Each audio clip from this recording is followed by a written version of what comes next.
Inig-testify man god sa mga witnesses, wag ingon nga bag-o bang bomba nga mo maka-shock ba unta, shocking ba sa mga tao nga bag-o ni. Interesado kang maminaw. Pero dili naman, daan naman ni. Kaning mga istoryahan ang gawas na ni panahon pa na mahigalas Quadcom. Unsa man tong Quadcom Inday Maris 2024. Sige nang bugbog na kayo ni. Bunog na kayo ni nga topic mga kigalaan. Sumuna mga tao kung kabantay mo ang viewers. Ang live viewers murag wala na interest kayong katawhan. Muna ako lang giingnan sila. Sige na lang panarbaho mo di aha. Ayaw mo papatandog sa inyong trabaho. Kamong nasa opisina, kamong mga naa sa mga bisag unsang trabaho lang mo. Unya ini kabuntag paminaw lang mo des DWHP kaya tagaan lang mo na kung samari. Kay kung apil mo dito mahigalagon laay man. Limang ka na mga dokumento na mahisgutan. Puting laaya. Unya kini ni ang si Attorney Roderick Wamel nga maoy ilang ikatulong witness atol sa direct examination sa ako nang giingon walay bag-o nga nabuhian ba nga shocking ba unta. Kay kaniadto sa Quadcom buhi pa mahigalas Congressman Akop. Mao na ni bugbog na ni mahigalang confidential funds. Mao na ning isyuha kaniadto. Napato mahigala si Congressman Paduano. Congressman pa itong panahon na sa East Barbers. Unya, pagkahuman, ari na po sa House Committee on Justice, bugbog na po. So, nabutang mahigala o nabalik-balik, pag-abot sa impeachment, maugi po itapik ang mga tao, gikapoy. Na, pag cross-examination, dito mga higala, medyo dunay bago-bago. Natanawa ha, ang report mga higala sa Philippine Daily Inquirer. Kaya ako lang nang nagtanaw man ta mahigala, kamonitor man ta, atong ipakita mga kagalaan tong maong mga punto ni ining Attorney Roderick Wamel. Kung imo bantayan, kuan gyud siya, witness gyud siya sa prosecution. Nasakto gyud ang prosecution nga siya mo ikuan, no? Nya, naimingon na bias man na nga mga witness. Medyo bias for the prosecution. Imong evaluate ba? Kay tubag niya mahigala og si Attorney Capuna na may mutubag niya, may mangutanap, may man dag tubag mahigala, sumpayan pa. Pero pangutanan ng cross examination makigalaan, kung mahimo mulusot man gyud. Lisod dili magpadakop ba? Pero dakpan gyapon,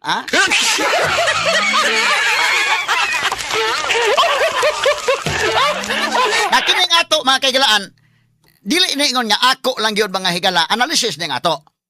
Base mga higala sa nanggawas nga report, base mga kigalaan sa nahitabo, aktual nga panghitabo. Kay ang 11th day, paggawas pas mga newspapers, unsa may nigawas? Sa Philippine Daily Inquirer, before ko mo pakita niyo video ha, parihara ni sa video.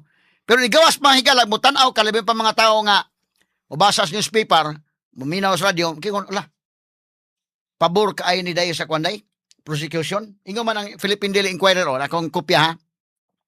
Manila, Philippines, the 11th day of Vice President Sara Duterte's impeachment trial on Monday centered on testimony from Commission on Auditor Roderick Wamel, who told Senator judges that he served in the COA's Intelligence and Confidential Funds Audit Office from 2014 to 2024, and that neither former Vice Presidents Gigi Marbinay nor Lini Robredo had confidential funds allocations.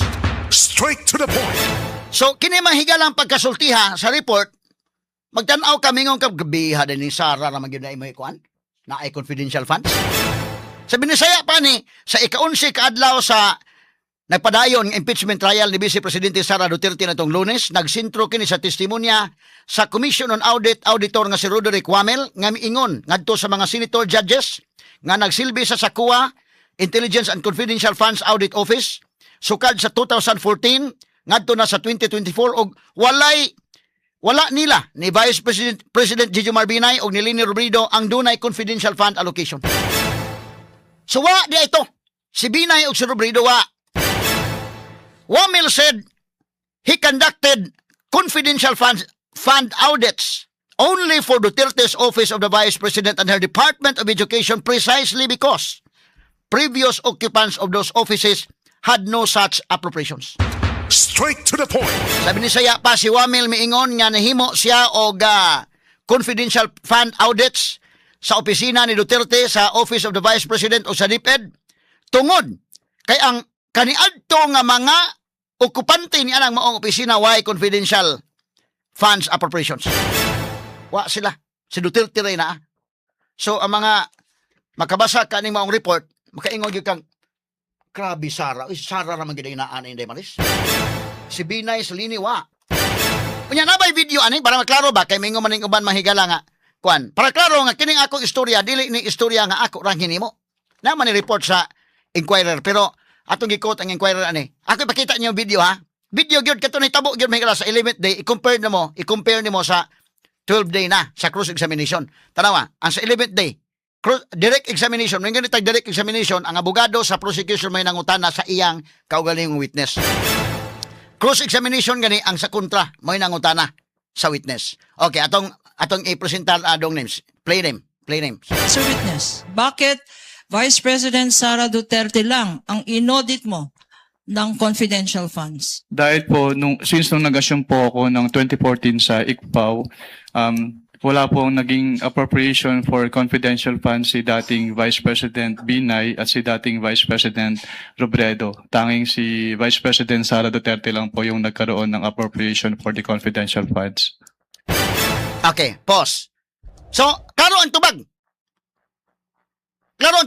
Kay niya ng 2014 to 2024, mao na iyang pagka-assign sa Commission on Audit, Intelligence and Confidential Funds Audit Office. Mo nang ICFAW. Kuwa ICFAW. So, tingala mo sa ICFAW. Ang kuwa ICFAW, Intelligence and Confidential Funds Audit Office. So siya mao'y naadiha. Siya mo'y tig-audit sa mga confidential funds, mga intelligence funds. So sa pangutana sa attorney Kapunan sa direct examination, nganong si Sara Raman ang imong gi-audit? Tubag, tungod kay sa mga vice presidente Sara Raman na ay confidential funds.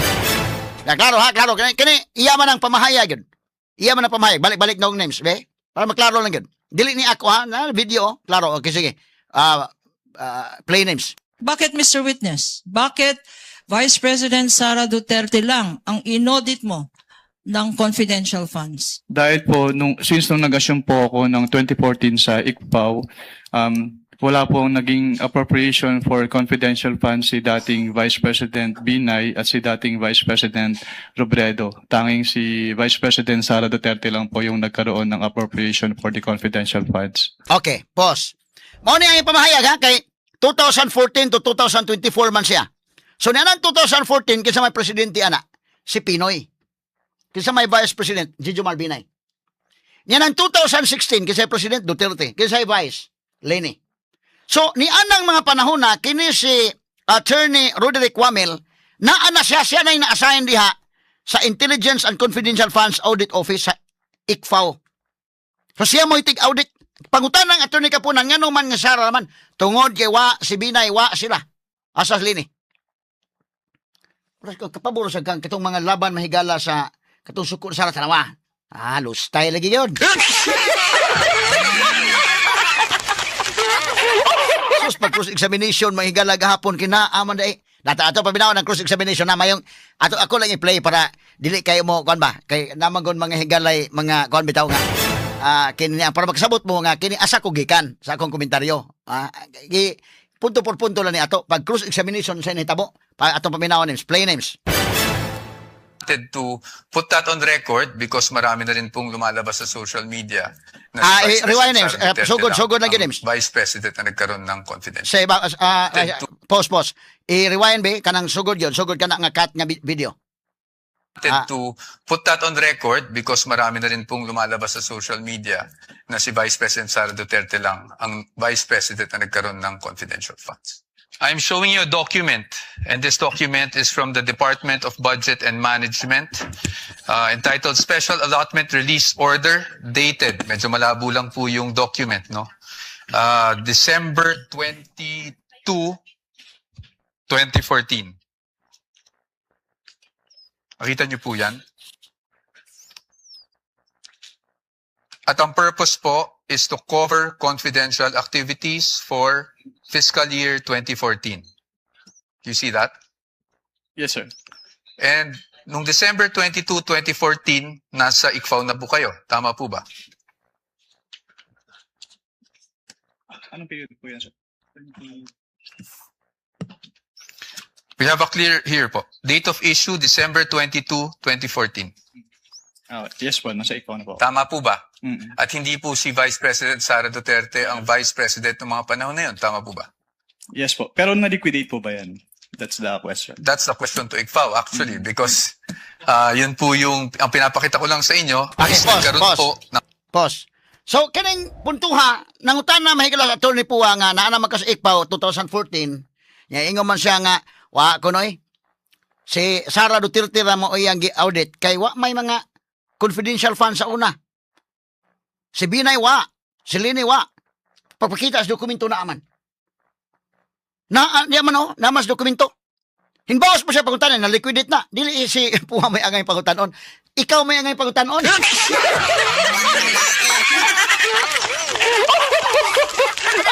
Ako no, medyo maka-appreciate ako na kinini ang attorney Puwa, tinuray lang di mi kaila ni, pero ka-appreciate ko ni pagka mapasensyahon kayo. Nya ang tingog mahigala bugnaw kayo, mapabusanon kay tingog ba? Ha? Dili kay maldituhon og tingog bitaw ni cross examine mahigala ka mugisa. Kalma kayo gud. Mura ko appreciate ko ni kalmado kayo. Kana gud tubag o kana nga kon mo pay mangutana o ikaw nga pangutanon.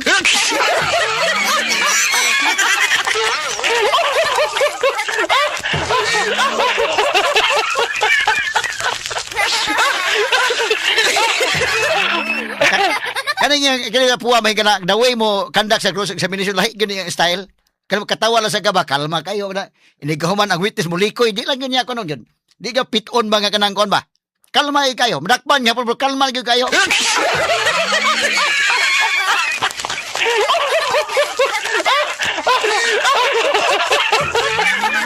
Wala ako nabantayan ha.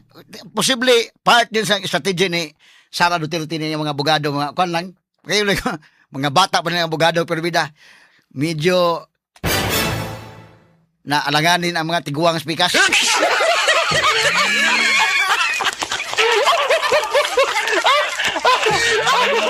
Alawa, kaya nga pangutana. Proceedong. Sige ang dong. confidential funds. Ang Office of the Vice President noong 2014 issued December 22, 2014. Based on that document po, Meron. Meron. You confirm. But that's okay, no? Because maybe you were just not aware yesterday when you were asked the question. I just wanted to put that on record because marami na rin pong lumalabas sa social media na si Vice President Sara Duterte lang ang Vice President na nagkaroon ng confidential funds. But you confirm that, sir. Your Honors, just a manifestation, this has not been pre-marked. We just came upon this document yesterday after the statements were made. So upon the agreement made during pre-trial, we request that this be marked as exhibit for the defense D-1-167-DE. -OVP. Let it be so marked. Thank you, Your Honors. Provisional only, Your Honor. Yes, of course, subject to the objections of the prosecution when the time is Of course, appropriate. at the proper time. Napasumpay dong, wala na. Sige, anya totoo na to na sumpayan inyong totoo ha.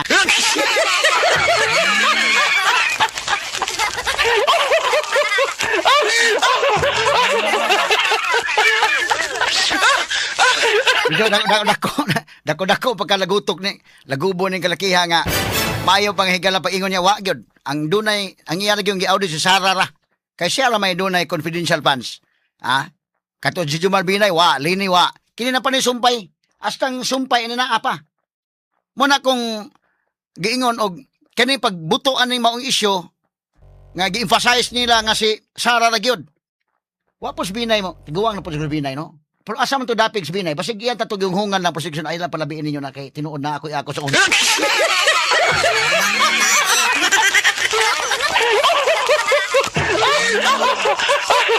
Or posible kinini ang kwan. Posible si Binay. Kay kini man bugbog magmaayo nila nga si Sara ra gyud. Kung si Binay may kalag magpakabana si ato, iyan na to hunghungan dan ay lang kanyo ko na kay tinuray na apo ko ako sa una. Or si Binay mo lagi nagkatawa lang sa ito na bahala mo magkiat mo diha.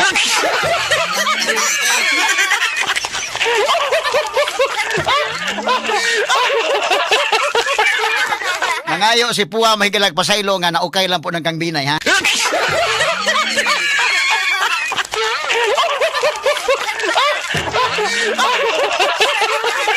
So ni ini mahigalang maong cross examination kini gamay lang ni puntos taas mo kini cross examination ato ni isgutan mahigala rong taon-taon. Unsa man iston sugod na ang Manila? Wa pa mo sinyas? Okay. Kay kini ni ang sige, arita sa cross examination taas ning cross examination pag sugod yun. Ako naka-appreciate ko ning attorney Puwa kay kini sugad pa sa kon ba. Kalma kayo. Actually naka-appreciate sa ko ni attorney Jukno, ha. Chill Jukno. Kalma kay mo hatag og kuan. Kini ni ang argument bugnaw ra ba? So pag argument present sa argument ni Jukno og ni Puwa naka-appreciate ko nila duha kay pulos kalmado kayo.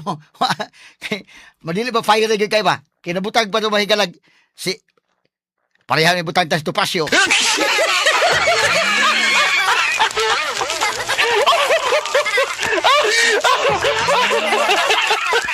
Wala ba kakuan kayo kanang kumbatan soblaan po kayo kakuan ba?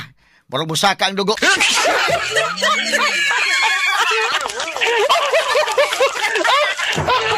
At kani ako kapresitan si Chill Jukno.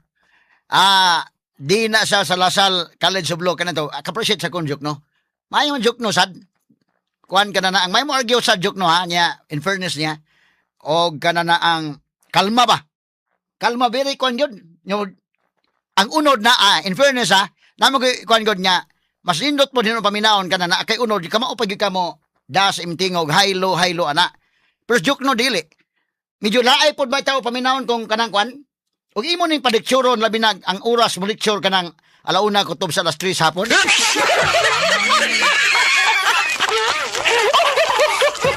Ang katulgo ng audience. Pero kalma, dunay substance. In fairness ni Jukno. Ang iyang kuntas Puwa, kato sa argument mahigala sa labot sa kinini ang pag-ukab na sa mga bank accounts, BIR records. Si Puwa sa mahigala maupod, kalma kayo. Kalma kayo. Kana na ang hatag sa argument. Pulos na bugnaw sa duha. Karon asa sa cross examinations Puwa day kalma lagi hapon kayo. Nagi-witness ang witness sa unya ato i-discuss. Muli ko itubag ba? O si Puwa mahigala, okay. I will accept that answer. Kanang kalma lang ba? Dili bitaw niya gahi man kagwan, question is answerable by yes or no. Dili ba niya i-insist? Pag unsay answer, okay, we'll accept that we will accept that answer. Kalma na kayo. So, pirwa na. Na-shot na staro.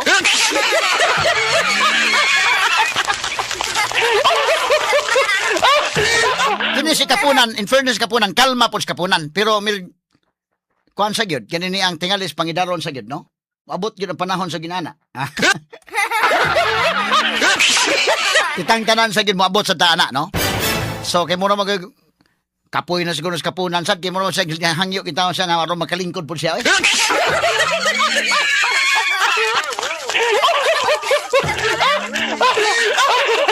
Atali padayon na taon may kanay danay daghang mga punto ani ha nga mga kuutonon nga mga punto ato i-discuss niya taon ya unsa mga objections unsa mga higala ang pahigayon sa cross examination. Yan taon lang standby lang una kay nisinya sa tong technician RMN 558 Manila na mosunod na karon dayon.